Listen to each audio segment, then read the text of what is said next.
Hello, Internet!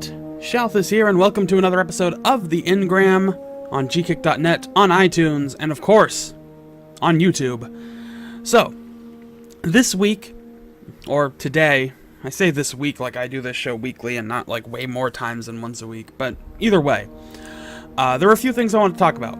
I do need to make a correction. I think last episode I was talking about the changes in the recent hotfix, and mentioned that scout rifles had their base damage reduced by 6%. They'd actually have their damage increased by 6% to make them a more viable option, which makes a little more sense than decreased. But that was just a mistake on my part. Anyway, there's only really two big things that I want to talk about today. And it comes off of the weekly update. I'm going to try to do episodes a little closer to when Bungie releases their weekly update posts, because that's when a lot of really good information comes out about things that have happened. So two of the big changes that happened in the recent hotfix that stirred up a lot of controversy revolved around the Vault of Glass raid, and one of its rewards, the Vex Mythoclast. Vex Mythoclast. Right? Sounds right. The Vex Mythoclast exotic weapon. And some changes that were made. So we'll start with the raid itself. So one of the fights in that raid, the Atheon encounter, was changed in a couple of ways. One, which was very well received, because what happened is there was an ability to knock Atheon out of the environment a bit and kind of glitch out the encounter. So they kind of put some bumpers in place to protect that. Fine, No, kill the exploitive maneuvers or the exploitive behavior in the encounter. That's perfect. But the other thing they did, which was not something that was as well received, was changing the functionality of his time stream ability. Now, the way the mechanic used to work is that it would target the 3 players that were furthest away from Atheon at the time. Now, it's designed to only target 3 players at random. Now, I'm going to be perfectly honest with y'all right up front. I've never raided. I've never done this encounter. I don't know exactly what this ability does, because I don't exactly have a huge interest in raiding, because I don't have a team of people to do it with. And that's kind of how Bungie wants it to work, is they want, a team of people to tackle these raids. But what I can say is that the idea behind this change kind of hurts. Well, it doesn't really hurt so much as it starts to draw away from some of the beauty of a multiplayer game. One of the things that players had started to do in the game, which was contrary to what Bungie wants apparently, was have found ways to bring in people into their raids who maybe aren't part of their set raid team. Maybe they don't really have a raid team. Maybe they're just 5 or 6 people who kind of threw a group together and want to try the raid out. Now, comparing it, once again, to World of Warcraft, which I'm going to do a lot on this podcast, so if you don't like that, you may want to turn the channel or stop the show already. But I'm going to do that a lot, because I have 8 years of experience in World of Warcraft. I have done all of it in World of Warcraft, so I am going to compare some elements of it to another MMO-like game like Bungie. Like Destiny. Sorry. But anyway, in World of Warcraft, in the vanilla version of World of Warcraft, which is how we kind of have to compare this to. I can't compare Destiny to current day Warcraft. That's not fair. But I can compare it to vanilla WoW. And vanilla WoW, the only raiding content in vanilla Warcraft were 40-man massive raids where in some cases, you didn't need all 40 people, but in other cases, you did. Or at least you needed them to know what they were doing. But these days, as the game is furthered on, they have found ways to make raiding a little less of a, we have to be really good and have a pre-built team to do this, and more of a, we're going to offer toned-down raid content with smaller rewards that allow people to assemble in match-made groups and then tackle the content. I think that's perfect.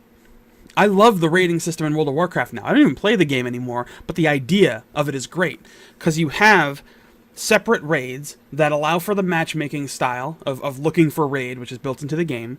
And then you have mythic level raiding right now, or it's either now or it's coming in the next expansion. But it's basically 30-man raiding.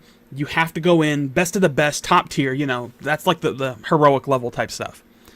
So, for Destiny, I think what Bungie needs to do is look at that in a very close way.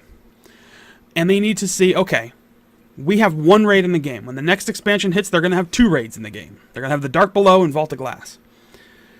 What they need to do, what I'd really like to see them do, is allow those raids to have a matchmaking option, maybe toned down in difficulty so that players can still experience another level of endgame content.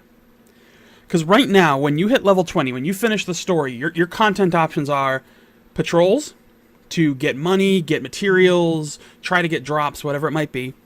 Strikes, which is the, you know, equivalent of a World of Warcraft dungeon, basically. It's a 3-man group. You go into a very isolated piece of content, and your main objective is to tackle one big, tough boss at the end. That's your strike.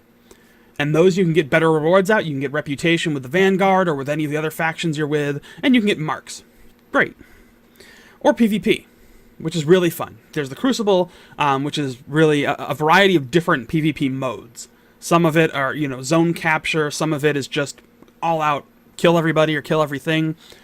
Team versus team, and also all for all. Or free for all, or whatever. And there's just different types of PvP that are available in the Crucible. And they did the special Iron Banner event, which was okay. It had a lot of flaws, which I've talked about previously. If you want to see that episode, it's just a few back. But at the heart of it, I'd like to be able to do the raid stuff. But it would be nice if I didn't have to plan around it, because I don't really play this game as often as a lot of other people do. I don't have the ability to. I work a lot, I have other responsibilities. I try to play as much as I can in the free time that I have, usually for like an hour or 2 at most, each time. Sometimes maybe a little bit longer if I'm lucky, but that's usually about it. So I'd love to be able to hop in for an extended session and find a team to do the raid with. And maybe I understand that the rewards I get out of that will not be as good as the ones I'd get out of the next difficulty level up, which does require a pre-made group. Understandable. But that way I can still see the content. And I can still do it and still get kind of upgrades that might help me. Like maybe exotics won't drop in that raid, but you will get better legendaries or something like that. Somewhere in between. You know? And that's something I'd love to see someday. And I know that that's not a system that they can implement overnight, but I'd love to see it, if not in this game, then the next part. However the next chapter comes, I'd like to see it there. So that would be really nice. But with this change to mechanic, what it does, to kind of go back to the reason I really started talking about this, the change to the mechanic, instead of allowing players to kind of strategize, okay, you 3 are going to be the ones who deal with time stream, they have to hope that everybody on their raid team is at the same high level. If they have a weak link, that person's out. Whereas instead, if they had a weak link, they could strategize around that person and still allow them to participate without being a detriment to the team. And this change, and changes like this, remove that. Because RNG is a nasty creature, but it's essential in a lot of raiding type and PvE type content. It's essential in a lot of content, to be perfectly honest. But this type of change doesn't look good, and I hope that they rethink this idea when they're doing more with like the Dark Below and other raiding content that they do, just to make it easier to strategize the content instead of relying so much on randomness and hoping that the entire group is just as capable as the next guy. That's not to say finding 6 capable enough people to handle Vault of Glass is tough, but you want to allow other people to participate. Like if I decide to raid, I've never done the content before. And I'm going to admit, I'm not the best Destiny player. You know, I'm not really that good at it. I'm still kind of getting the hang of playing FPS games again, because I haven't played an FPS game at any level forever. Just ever. Like, maybe back when I started PC gaming, I'd play, you know, Wolfenstein and Quake and Doom, but it's a whole nother beast nowadays. So, it'd be hard for me to get in because I'd be a weak link to the team. And unless I had 5 really solid people with me, or at least a group that could handle it on their own without me, I'm just going to be a detriment to the team and cause us to wipe, and I'd be out. So, I'd like them to evaluate that a little bit more, and just allow other players to kind of just become placeholders in the raid, and to allow that more of that strategy, and less of the randomness. So, but in that same vein, one thing we talked about last episode was the Vex Mythoclast, I almost said legendary, exotic weapon that drops out of the Vault of Glass. And there was a very huge nerf that hit that weapon. Its damage was reduced significantly, and a lot of people were upset by it because it's not an easy weapon to get. You know, it drops out of Vault of Glass, you gotta really earn it. So, Bungie has heard you, and they are responding. They are going to be adjusting the base damage of the Vex Mythoclast. The idea is that they don't want it to be as powerful in PvP as it was. So I think what they're probably going to wind up doing is finding some way to make the weapon... They want to make the weapon more powerful than other exotics, but they want it to be better in PvE than PvP, which makes sense. They don't want it to be such an overpowered weapon in PvP that it was, because you got people in you know, the Crucible with that, and they would just mow down everybody else. And that's not very fair when you have a mechanic in PvP that's supposed to kind of even things out a little bit, and make it so that everybody has a relatively even shot, you know? And it comes more down to skill than it does to your gear.